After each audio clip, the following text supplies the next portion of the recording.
오늘날 영부인을 둘러싼 논란들. 그러나 반세기 전 한 영부인은 달랐습니다. 1970년대 청와대에는 매달 20만 원의 특활비가 지급됐습니다. 당시 공무원 월급이 2만 원대이던 시절, 지금 물가로 환산하면 월 400만 원에서 500만 원이 넘는 거액이었죠. 하지만 그 돈은 영부인의 사치나 생활비가 아닌 가난한 학생의 학비, 병든 환자의 치료비, 그리고 소외된 이웃을 돕는 데 쓰였습니다. 최근 공개된 유경수 여사의 특활비 장부는 그녀가 왜 국민의 어머니라 불렸는지를 보여주는 생생한 기록입니다. 김두영 전 청와대 비서관이 50년간 보관해오던 그 격리장부가 세상에 공개된 것입니다. 유경수 여사가 생전 마지막 3년간 특별 활동비를 어떻게 사용했는지가 고스란히 기록되어 있었습니다. 그 장부의 첫 페이지를 펼치는 순간 우리는 놀라지 않을 수 없었습니다. 영부인의 의상비는 한 푼도 없었습니다. 개인적인 용도로 쓴 돈도 전혀 찾아볼 수 없었습니다.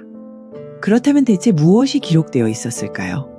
서대문 김모 씨 백혈병 치료비 2만 원, 나주 정모양 학비만 8천 원, 부산 화재 피해 가정 긴급 지원 3만 원, 익산 한센병 환자 자녀 교육비 15,000원, 대구 공장 화재 부상자 치료비 5만 원. 한 줄 한 줄이 모두 정성스러운 손글씨로 적혀 있었습니다. 마치 우리 어머니가 살림장부를 적으시던 그 정성스러운 글씨체처럼 말입니다. 12년간 영부인으로 지내면서 단 한 푼도 자신을 위해 쓰지 않았던 분.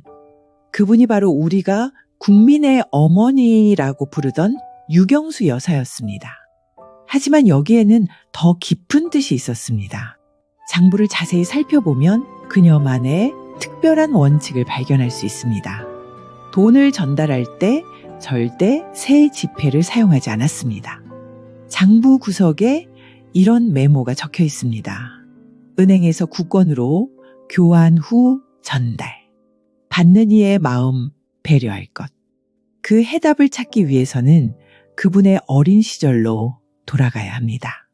그렇다면 어떻게 한 여성은 국민이 국모라 부를 만큼 존경받는 존재가 되었을까요? 그 이야기는 충북 옥천의 작은 시골 마을에서 시작됩니다. 1925년 11월 29일 충북 옥천의 덕유산 기슭에서 한 소녀가 태어났습니다. 육종관 씨와 이경영 여사 사이의 둘째 딸 유경수였습니다. 어릴 때부터 마음 착한 교동집 작은아 씨로 이름이 나 있었습니다. 얌전하고 예의 바른 성품에 무엇보다 남을 먼저 생각하는 따뜻한 마음을 지닌 소녀였죠. 어려운 이웃들을 항상 돌보는 따뜻한 마음을 가진 것이 훗날 영부인이 되어서도 가난한 이웃의 마음을 누구보다 깊이 이해할 수 있게 만든 것입니다. 7세에 옥천 공립보통학교에 입학한 그녀는 그부들보다 나이가 어렸지만 항상 앞자리에 앉아 열심히 공부하는 모범생이었습니다. 선생님들의 귀여움을 받았고 친구들과 다툰 적도 없을 정도로 온순했습니다. 그런 그녀에게 큰 기회가 찾아왔습니다. 1938년 13세의 유경수는 6대 1이라는 치열한 경쟁을 뚫고 서울 배화고등여학교에 입학했습니다. 충청도에서 온 학생으로는 유일한 입학생이었죠. 시골 소녀였지만 총명함과 성실함으로 서울에서도 인정받는 학생이 되었습니다. 항상 단정한 모습이었던 그녀는 주름치마에 주름이 한 번도 펴진 것을 볼 수 없을 정도로 몸가짐이 단정했습니다. 머리숱이 많았지만 항상 곱고 단정하게 빗은 모습으로 조용한 미소를 잃지 않는 품위 있는 학생이었습니다.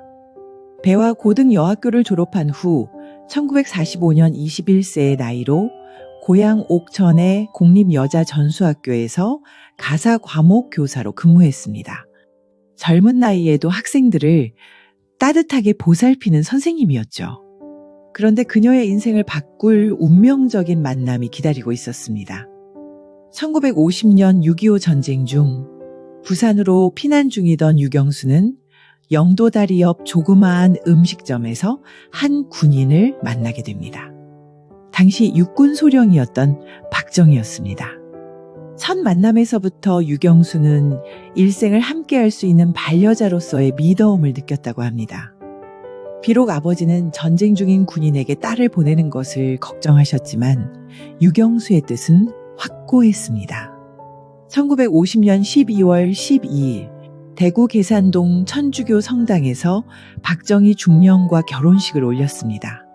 그리고 슬하의 근해, 근령, 지만 일남 이녀를 두었죠. 세월이 흘러 1961년 5.16 혁명 후 박정희가 국가재건 최고회의 의장이 되면서 유경수는 의장 공간의 여주인이 되었습니다.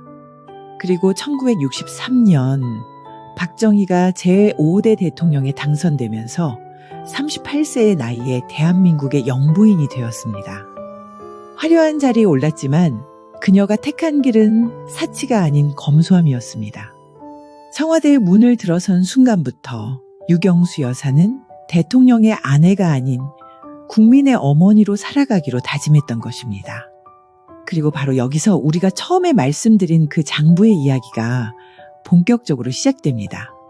왜 그토록 세심하게 배려했을까요? 충북 옥천에서 어려운 이웃들을 항상 돌아보며 자란 그분이었기에 가난한 이웃의 마음을 누구보다 깊이 이해하셨던 것입니다. 그 시절 새 지폐 한 장도 귀했던 때를 기억하시는 분들이라면 이 배려가 얼마나 각별했는지 아실 것입니다. 1974년 6월 그달 특활비를 모두 사용한 상황에서 긴급히 도움이 필요한 할머니 소식을 들었습니다. 어떻게 하셨을까요? 장부에는 이렇게 기록되어 있습니다.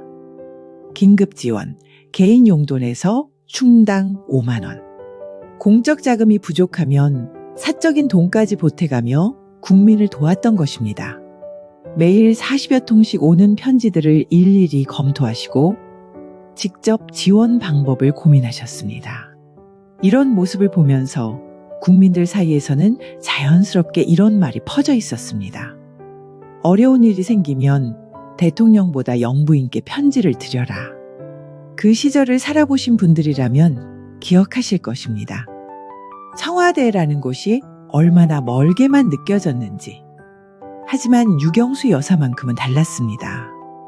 정말로 우리의 편지에 답해주시는 분이었으니까요. 실제로 청와대로 오는 민원 편지 상당수가 유경수 여사 앞으로 왔다고 합니다. 그리고 놀랍게도 그 편지들은 하나도 빠짐없이 특활비 장부에 반영되었습니다. 한 번은 자존심 강한 대학생이 도움을 거절하자 그 학생의 고향 선배를 찾아내서 선배 명의의 장학금으로 전달하게 하셨습니다. 장부에는 본인 자존심 고려라는 메모까지 남아 있습니다. 이런 세심함이 바로 우리가 그리워하는 어머니의 마음이 아니었을까요? 도움을 주되 상처는 주지 않으려는 그런 따뜻한 마음 말입니다. 특히 당시 사회적 편견이 심했던 한센병 환자들에 대한 관심은 각별했습니다. 많은 사람들이 피하기만 했던 그분들을 유경수 여사는 적극적으로 도우셨습니다. 전남 나주와 전북 익산의 한센인촌을 직접 방문하시고 소록도 한센병 환자 자녀들을 청와대에 초청해 다과를 대접하기도 하셨습니다. 한센병 환자의 딸이 아버지 병 때문에 대학 진학을 포기하려 할 때는 따뜻한 격려와 함께 교육비를 지원해 주셨습니다. 그 시절 대학 등록금이 얼마나 부담스러웠는지 기억하시는 분들이라면 이것이 얼마나 큰 도움이었는지 짐작하실 것입니다. 또 다른 감동적인 이야기도 있습니다.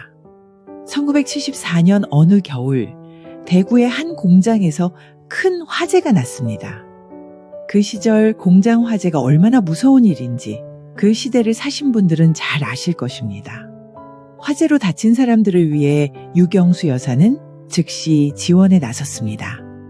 당시 돈으로 상당한 금액을 개인 용돈에서까지 보태가며 치료비를 지원하셨다고 합니다. 그리고 그분들이 회복될 때까지 지켜보셨죠. 완전히 나으신 분들이 청와대를 찾아와 인사드릴 때 유경수 여사가 얼마나 기뻐하셨는지, 마치 친자식이 회복된 것처럼 기뻐하셨다고 당시 관계자들이 증언했습니다. 문화예술인들에 대한 배려도 남달랐습니다. 당시 많은 예술가들이 경제적 어려움을 겪고 있었는데 유경수 여사는 이들을 위한 별도의 지원을 아끼지 않았습니다. 어려움을 겪는 화가들의 작품을 청와대에서 구입해서 도왔고, 문학가들의 유가족이 어려울 때는 정기적으로 생활비를 지원했죠. 장부에는 문화예술진흥비라는 별도 항목까지 만들어져 있었습니다. 그런데 유경수 여사에게는 또 다른 중요한 모습이 있었습니다. 바로 박정희 대통령에게도 소신 있게 의견을 말씀드리는 유일한 분이셨다는 것입니다. 청와대 야당이라는 별명이 있을 정도였죠. 라디오를 늘 가지고 다니시며 국민들의 목소리를 들으시고 그것을 대통령에게 그대로 전하셨습니다. 여보, 국민들이 이렇게 말하는데 어떻게 생각하세요? 그 시절 대통령에게 이런 말을 할 수 있는 사람이 과연 몇 명이나 되었을까요?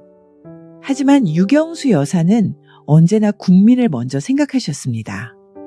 박정희 대통령이 어떤 정책을 추진하려 할 때 반대의 의견을 말씀하시곤 했습니다. 그건 국민들이 원하지 않는 일 같은데요. 이런 소신 있는 모습이야말로 진정한 영부인의 자세가 아니었을까요? 권력 앞에서도 굽히지 않고 국민을 먼저 생각하는 그 마음 말입니다. 하지만 이렇게 아름답게 이어진 12년간의 이야기가 너무나 갑작스럽게 끝이 나는 날이 왔습니다. 1974년 8월 15일 광복절 기념식이 열린 장충동 국립극장. 그날도 다른 날과 다름없이 단정한 한복 차림으로 대통령 옆자리에 앉아 계셨습니다. 그 시절 TV로 광복절 기념식을 보시던 분들이라면 기억하실 것입니다. 언제나 품위 있게 조용히 미소 지으며 앉아 계시던 그 모습을. 그런데 오후 3시 갑자기 총소리가 울렸습니다. 문세광의 총탄이 대통령을 향했지만 유경수 여사가 대신 쓰러지셨습니다. 서울대병원으로 급히 옮겨졌지만 48세의 젊은 나이에 끝내 눈을 감으셨습니다. 여보. 병상에서 남기신 마지막 말씀이었습니다. 그 순간 대한민국은 진정한 어머니를 잃었습니다. 장례식 날 전국에서 수많은 사람들이 마지막 인사를 드리러 왔습니다. 그 모습을 보신 분들이라면 아실 것입니다. 정말 온 국민이 어머니를 떠나보내는 심정이었다는 것을. 특히 그분의 도움을 받았던 사람들은 목 놓아 울었습니다. 한 할머니가 말씀하셨습니다. 우리 어머니가 돌아가셨다. 한 대학생은 진짜 어머니보다 더 고마운 분이셨다며 눈물을 흘렸습니다. 소록도에서 온 한센병 환자들은 우리를 사람으로 대해주신 유일한 분이라며 오열했습니다. 비극은 그녀의 생을 끝냈지만 동시에 국모라는 이름을 영원히 남겼습니다. 장충동에서 울린 총성은 한 분의 삶을 마감시켰지만 그분에 대한 국민들의 그리움은 오히려 더욱 깊어져만 갔습니다. 50년이 지난 지금도 사람들은 유경수 여사를 그리워합니다. 수많은 영부인이 있었지만 우리 국민이 진정한 국모로 기억하는 분은 오직 유경수 여사 한 분뿐입니다. 그 이유를 이제 우리는 분명히 압니다. 그분의 특활비 장부는 단순한 지출 기록이 아니었습니다. 그것은 진정한 지도자가 무엇인지, 국민을 사랑한다는 것이 무엇인지를 보여주는 역사적 증거였습니다. 가난한 이웃을 향한 따뜻한 마음, 권력 앞에서도 굽히지 않는 소신, 그리고 무엇보다 국민을 먼저 생각하는 숭고한 품격. 이 모든 것이 한 권의 장부 안에 고스란히 담겨 있었던 것입니다. 오늘 우리는 유경수 여사의 특활비 장부를 통해 진정한 섬김이 무엇인지를 다시 한번 배웠습니다. 권력은 국민을 위해 존재한다는 것, 그리고 지도자의 진짜 품격은 화려함이 아니라 국민을 향한 진심에 있다는 것을 확인했습니다. 그분이 보여주신 그 마음, 그 품격을 우리는 언제까지나 기억할 것입니다. 충북 옥천의 작은 소녀에서 시작해서 대한민국 국민 모두의 어머니가 된 한 여성의 이야기. 그것이 바로 유경수 여사가 우리에게 남긴 가장 소중한 유산입니다. 여러분이 기억하는 유경수 여사의 모습은 어떤가요? 그 시대를 살아보신 분들의 생생한 증언이나 들으신 이야기가 있다면 댓글로 함께 나눠주세요. 좋아요와 구독, 알림 설정으로 응원해주세요. 그 시대를 빛낸 다양한 인물들의 기록을 앞으로도 계속 담아내겠습니다. 추억을 되살리고 교훈을 전할 수 있는 이야기들 더 많이 준비하고 있으니 기대해주세요. 감사합니다.